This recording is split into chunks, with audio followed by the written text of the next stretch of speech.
Je marche sur un fil en abordant ce sujet. Le fil, à l'image de la colonne vertébrale, sera souvent abordé. Pour parler de perte de poids, j'utilise l'image du marathonien, mais pour parler de la posture, je vais vous parler de l'image de la danseuse. La posture de la danseuse est un beau juste milieu entre deux extrêmes. Adolescent avec un dos voûté, un bassin projeté vers l'avant. On a même des fois certains bodybuilders qui sont très courts devant, très forts sur les trapèzes, des épaules en dedans qui ressemblent presque à la posture de l'adolescent. Et l'autre extrême, c'est un bassin très projeté vers l'avant avec un bas du dos très creusé.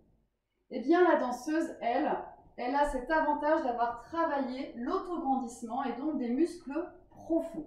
Dans la vidéo numéro 40, je vous ai fait respirer, je vous ai étiré, je vous ai fait gagner de l'amplitude dans vos gestes du quotidien. Aujourd'hui, nous allons bâtir les fondations de votre maison.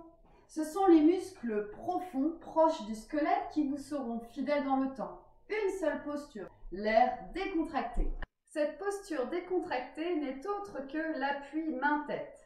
Vous voyez l'image des Africaines qui tiennent des seaux d'eau sur le sommet de leur crâne? Eh bien, elles sont imperturbables. Elles ont des muscles profonds le long de la colonne, très endurants.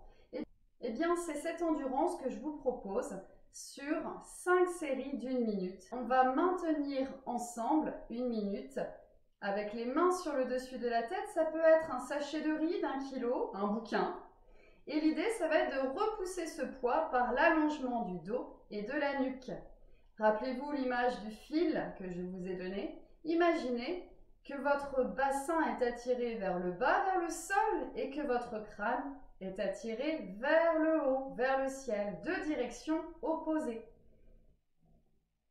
Soufflez et ouvrez votre cage thoracique de façon à utiliser votre respiration costale.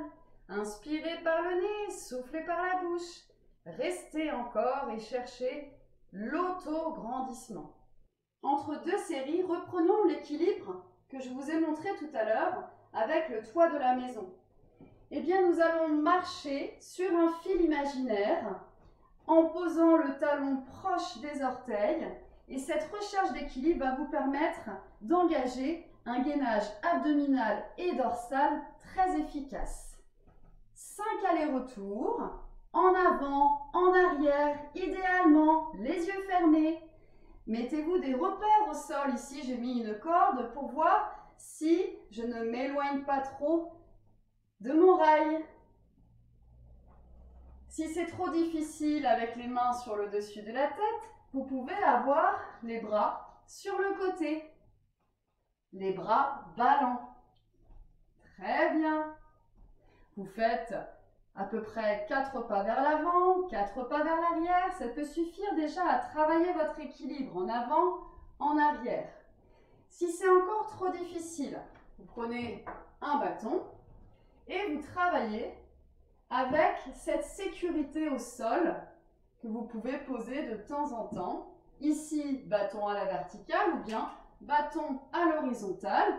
C'est une aide souvent psychologique. Sinon, n'hésitez pas à vous rapprocher du mur et travailler de profil au mur.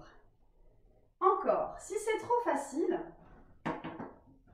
vous pouvez rajouter des mouvements de tête de droite à gauche, les yeux ouverts. Travaillez votre équilibre. Très bien. En marche arrière de nouveau. Super. Ouais. Vous pouvez également monter et descendre le menton. Jouer avec les yeux va vous permettre de travailler l'équilibre. Oui. Et en marche arrière. Voilà. La concentration, l'autograndissement, le gainage abdominal et dorsal, tout ça est très lié. À vous de reprendre une deuxième série de contre-appui main-tête. Reprendre vos équilibres en marche sur le fil virtuel, 5 séries en tout, tous les jours. On l'a vu précédemment, la souplesse est un des grands facteurs qui va vous libérer les douleurs dorsales, les automassages également. On a vu également dans cette vidéo que le renforcement musculaire profond fait partie des fondations de votre maison. La posture dans laquelle je suis est une variante de l'étirement montré dans la vidéo précédente. L'équilibre, donc, on l'a vu, est un des facteurs qui va vous permettre également de renforcer les muscles profonds. Enfin, je vous propose de façon assez systématique de réguler votre stress. Gardez quelques respirations ventrales, diaphragmatiques pour baisser le niveau de votre stress simplement avec des respirations conscientes suivies ou précédées des mobilités articulaires. On l'a vu dans la vidéo précédente en posture assise, mais vous pouvez le pratiquer en posture debout avec des mouvements sinusoïdaux, circulaires. Vous pouvez retrouver l'appui des mains sur les cuisses et votre chat dans votre dos rond, dos creux. Cela ne coûte rien et cela rend service à votre corps.